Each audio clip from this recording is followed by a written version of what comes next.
Bueno, decía entonces, voy a escribir de nuevo lo que estaba diciendo,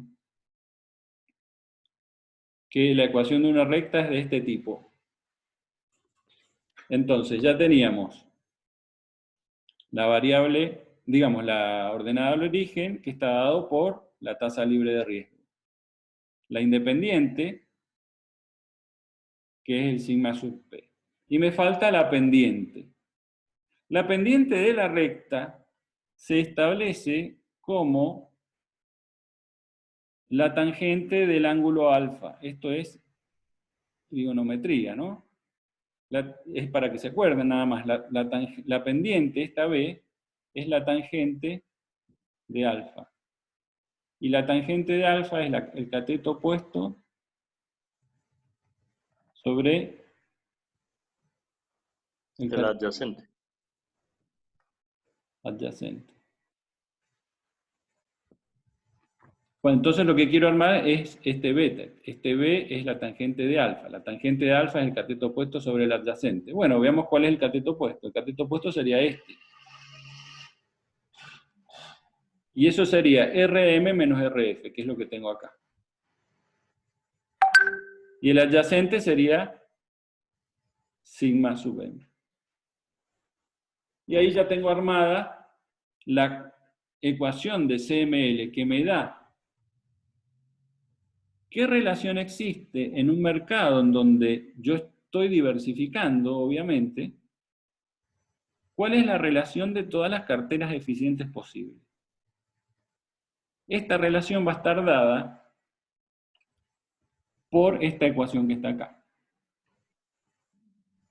En donde esto que parece tan raro, digamos así, es bastante, en principio, bastante fácil de determinar. ¿Por qué? Porque el rendimiento de mercado, ¿cuál es? Es el rendimiento de la cartera de mercado. ¿Y el rendimiento de la cartera de mercado qué sería? Podría ser, por ejemplo, un índice.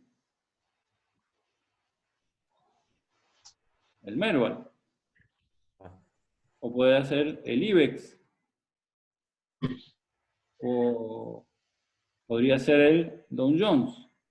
Es decir, un índice que me represente el mercado en toda su composición, de acuerdo a su capitalización bursátil, teniendo en cuenta las participaciones de todos los activos.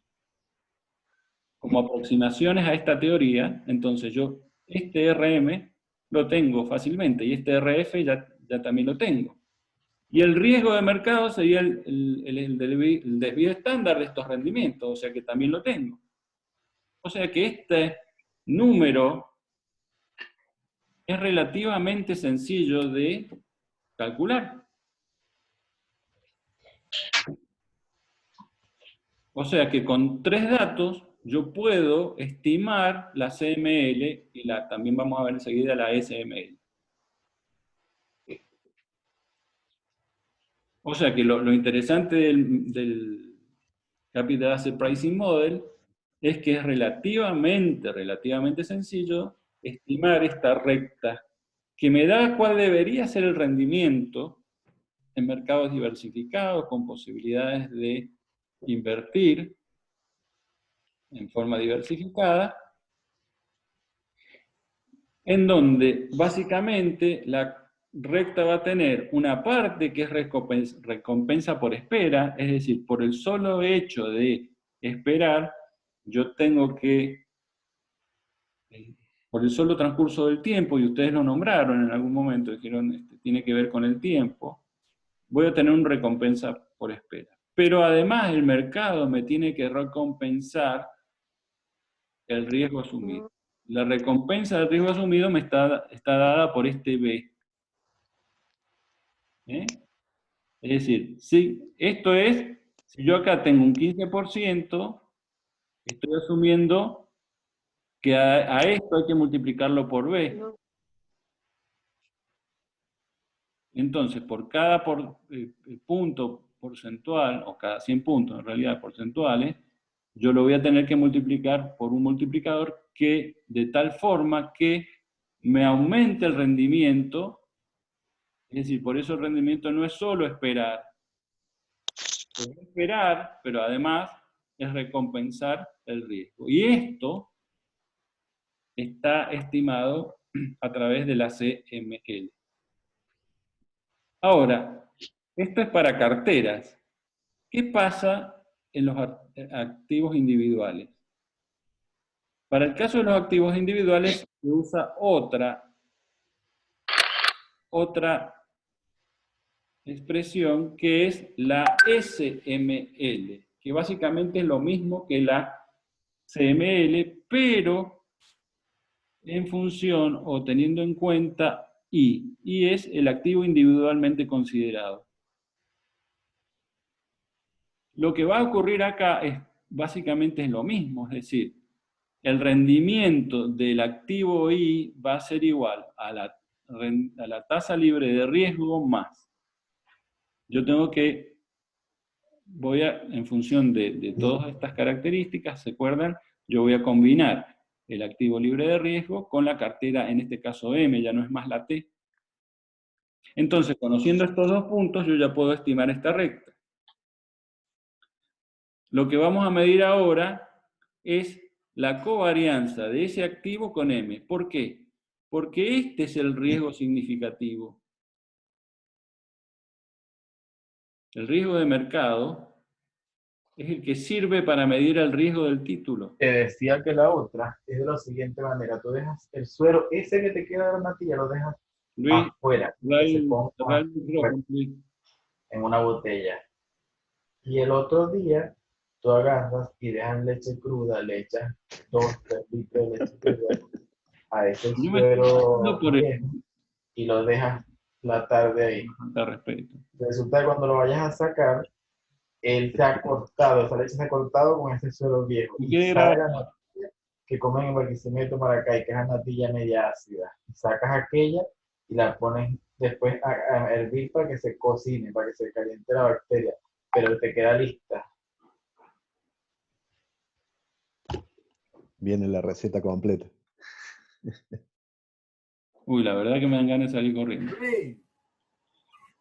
Ay. Bueno, vamos a hacer caso omiso. Yo creo que es una falta de respeto, ¿no? Es una falta de respeto, o por lo menos cerrar el micrófono.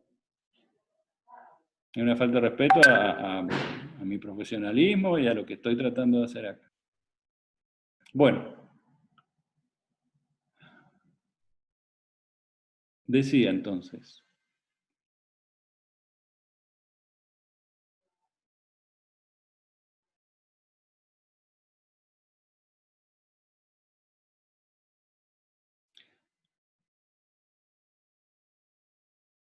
Desde el punto de vista del activo individualmente considerado, lo que es relevante, decía, es el riesgo de mercado. Este riesgo de mercado, ¿por qué? No hablamos ya de riesgo total, solamente hablamos del riesgo de mercado. Y está dado por la covarianza de 10 horas. de los rendimientos del título con el mercado. Porque estamos en un contexto de carteras diversificadas, es decir, el riesgo que aporta cada uno de los títulos individualmente considerados no tiene que ver con el riesgo total de cada uno de esos títulos, sino con el riesgo del mercado de cada uno de esos títulos. Fíjense entonces que como estamos en un contexto de carteras diversificadas, de ese riesgo, el riesgo se puede dividir básicamente en dos. Esto está dado por otra teoría que se llama la teoría de mercado. El riesgo sistemático de mercado, que es el que estamos considerando en la SML, y el no sistemático o único, que es o tiene que ver con el mercado específicamente de ese título. Este riesgo, al diversificar carteras, tiende a desaparecer. Y este se promedia. Entonces, el relevante, desde un punto de vista de carteras diversificadas, es el riesgo sistemático. Por eso ahora no tengo ya el riesgo del portfolio completo, sino que tengo la covarianza, lo que representa el riesgo de mercado. Acá hacemos exactamente lo mismo que recién. La pendiente de la recta es RM menos RF, y acá va el adyacente, cateto adyacente, que es la varianza de mercado. Esto es fácil de calcular, esto es fácil de calcular, y esto es un dato del mercado. Y con todos esos datos yo puedo obtener la SML. ¿Qué mérito tiene esta SML? Y que con esto yo puedo establecer cuál es el rendimiento, por ejemplo, y eso lo vamos a ver al final de la clase, de los accionistas. ¿Cuánto deberían estar, cuánto deberían estar, a ver, un segundito.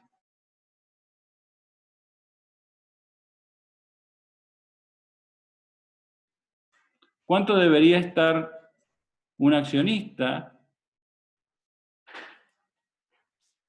pidiéndole a sus acciones? La tasa libre más la diferencia entre el rendimiento de mercado y la tasa libre comparado con la varianza multiplicado por la covarianza de mercado. Esta ecuación tiene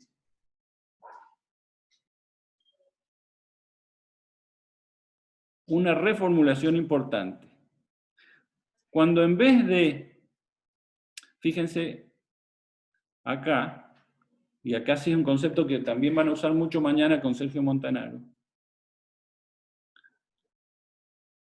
es que si yo a esto, que es la covarianza del título con el mercado dividido la varianza de mercado, lo llamo beta. ¿Ven lo que he hecho? Estoy extrayendo esto.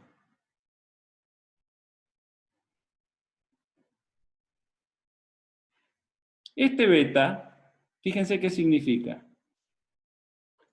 Está relativizando la covarianza de los rendimientos del título con respecto al mercado y qué representa esto con respecto a la varianza de mercado, que es la covarianza del mercado consigo misma, digamos así. ¿Se entiende? ¿Y qué mide? ¿A qué nos referimos cuando hablamos de mercado? ¿Cuáles son las cosas que inciden en ese riesgo de mercado? Mercado, yo viste que te dije, puede estar, es el mercado bursátil, digamos. Yo te dije recién, podía estar representado por un índice, el IBEX, el Merval, ¿sí? Entonces, si yo le saco el rendimiento al Merval y le saco el riesgo al Merval, es decir, la varianza, ya tengo RM y tengo sigma. ¿Sí? Eso todo lo van a hacer en el práctico. Está bien la pregunta que me haces, porque si ¿cómo bajo esto a la realidad? Me estás diciendo vos. Bueno, eso... Sí, eso, exactamente. Bueno, es tal cual. Yo ahora estoy haciendo una abstracción, por eso es tan complejo, digamos. Cuando ustedes hagan el práctico van a hacer todos estos pasos, los van a ir haciendo de a poco en el práctico. Lo ideal sería hacerlo en clase, pero bueno, no tenemos tiempo para todo, entonces ahí va el esfuerzo de ustedes, digamos así. Bueno, me interesa que se lleven este concepto porque mañana lo van a usar. Van a usar esta ecuación y van a usar el concepto de beta. El beta me está representando el riesgo de mercado, pero medido en un número. Porque lo que estoy haciendo acá es decir, si la covarianza de los rendimientos del título con el mercado es grande con respecto a la varianza de mercado, este beta tiende a ser mayor que 1. Estos betas se publican en las publicaciones especializadas, ya se le saca el beta a cada una de las acciones. Si estos betas son grandes, esas inversiones se llaman agresivas. ¿Qué significa un beta grande? ¿Qué les parece? Como una mayor desviación que puede Este potenciar el rendimiento, pero también el riesgo. tiene un riesgo mayor que el del mercado, eso significa un beta grande. Si decimos que el riesgo está representado por la covarianza del valor con el mercado, quiere decir que este valor del numerador es más grande que el denominador, si beta es mayor que 1, ¿cierto?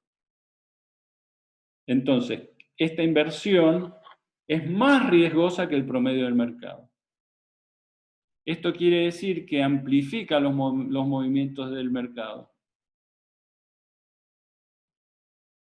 ¿Qué quiere decir que amplifica? Que si yo invierto en un título con un beta mayor que 1, si los rendimientos del mercado van para arriba, los rendimientos de este título en particular van para arriba en mayor proporción. ¿Sí? Si el beta es menor que 1, ¿qué pasa? Lo opuesto. Claro, lo opuesto, es El decir, riesgo es menor. claro, si el beta es menor que 1, se las llama inversiones defensivas.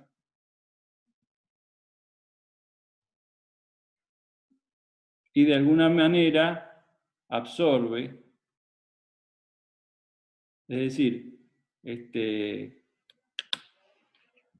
si el mercado va para arriba, este título va a ir para arriba, pero en una proporción menor. Si el mercado va para abajo, digamos, sus rendimientos bajan, este título debería ir para abajo, pero en una proporción menor. Es decir, ya sea para arriba o para abajo, ese beta significa, el menor que 1 significa que yo me puedo defender, digamos, soy como más prudente, digamos así. ¿Mm? ¿Qué les parece entonces? Quiero que quede entonces más o menos claro la importancia de la SML.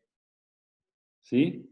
Me permite a mí establecer para un título, para un negocio en particular, que cotice, cuál debería ser el rendimiento requerido, digamos, por los accionistas, teniendo en cuenta la tasa libre de riesgo, el beta,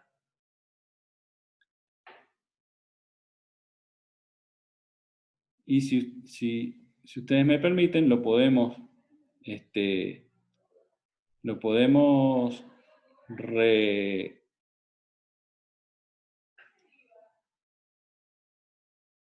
volver a diseñar de esta forma.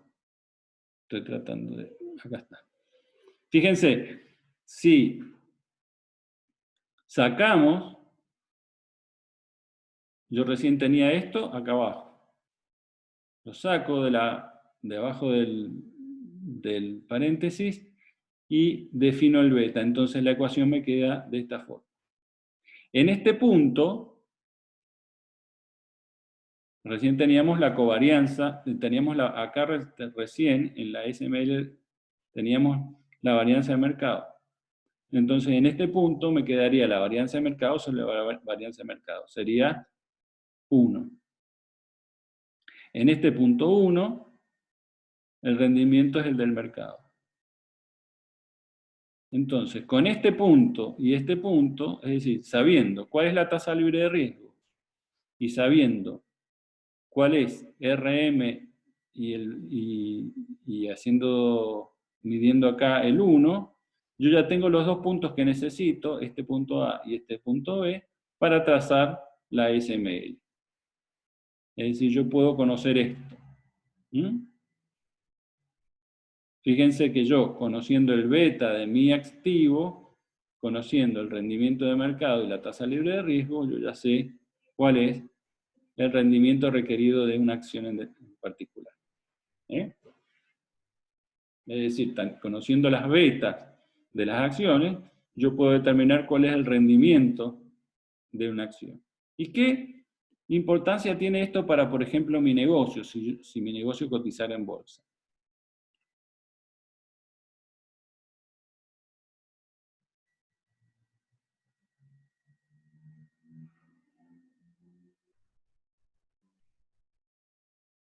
Supongamos que todo esto es capital propio, ¿cierto? Es patrimonio neto. No hay deuda.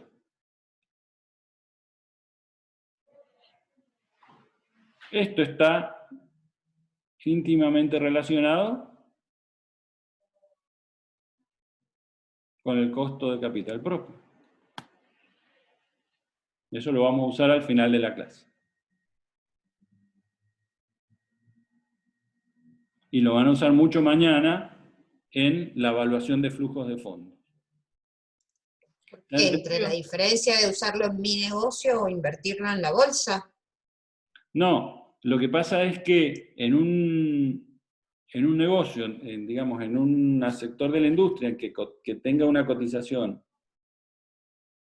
vos podés conocer qué cuenta van a hacer los accionistas, es decir, cuánto les va a costar a los accionistas este capital propio. Es decir, va a ser que si mis activos no rinden al menos esta tasa, los accionistas se vayan a otro lado. Bien, sí. ¿Entendés? Es decir, por eso estamos hablando de bases. Es decir, a partir de esta tasa se determina qué voy a pedirle a los activos. Eso es lo que van a hacer mañana. Mañana van a decir, a ver, van a determinar los flujos de fondos de una inversión, pero ¿a qué tasa? Y bueno, la determinación de esa tasa, parte se determina a través de este modelo de KPM. Hay otros modelos. Perfecto, sí. Pero ahora como empezamos a enganchar todo lo que hemos estado viendo, todo este sufrimiento que hemos tenido, cómo empezamos a enganchar con la evaluación de las inversiones. Acá lo que pasa es que tiene que ver mucho la estructura de capital. Lo que vamos a hacer hoy es ya fijamos una parte del costo de capital propio. ¿Cómo se determina el costo de capital propio? A través de la SML. Mañana lo que van a hacer es se van a ir a la izquierda, van a decir, bueno, a ver, pero ¿qué rendimiento le tengo que pedir a mis inversiones? Y por lo menos vamos a empezar como base a tener en cuenta el costo de capital. El costo de capital va a depender del método que usemos acá. ¿Mm? Esto cada vez se pone más lindo, como van viendo, ¿no?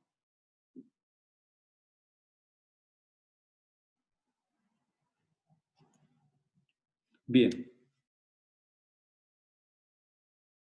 Bueno, me parece que vamos a hacer un recreito.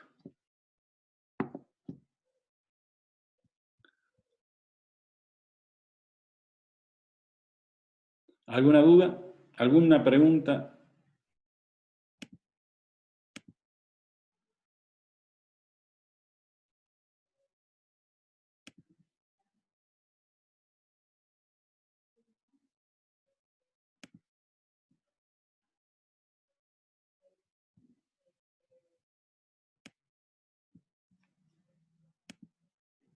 Bueno, vamos a hacer un recreo hasta las 11 menos 10, ¿puede ser? Bueno. Bueno, perfecto. 10:50 Ok. volvemos, ¿sí? Ok. Ok. Bueno, gracias. Misma cita, ¿no? Sí.